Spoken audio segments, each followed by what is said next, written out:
शाह शम्स तबरेज़ रहमतुल्लाह अलैह की मुलाकात जब मौलाना जलालुद्दीन रूमी से हुई तो आपने फरमाया कि मौलाना कलमा शरीफ आता है। इस सवाल पर मौलाना रूम बहुत हैरान हुए और कहने लगे, हज़रत अगर मुझे कलमा नहीं आता तो फिर किसे आएगा। मौलाना साहब ने 70 किस्म की किरत से कलमा सुनाया, जिसे सुनकर शाह साहब ने फरमाया, ये गलत है, आप 2 बर्तन मंगवाएं, मैं कलमा पढ़कर सुनाता हूँ। मौलाना रूम ने 2 प्लेटें मंगवाईं।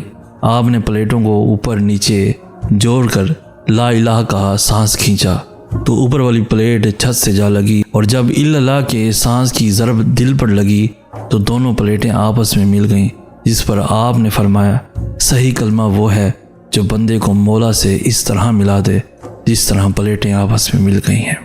मज़ीद ऐसी खूबसूरत इंफॉर्मेटिव वीडियोस के लिए हमारा चैनल सैयद हसन आस भी ज़रूर सब्सक्राइब कीजिए। हमें कहते हैं सैयद हसन आस। हम मिलेंगे नेक्स्ट वीडियो में, तब तक के लिए अल्लाह आपका हामी नासिर।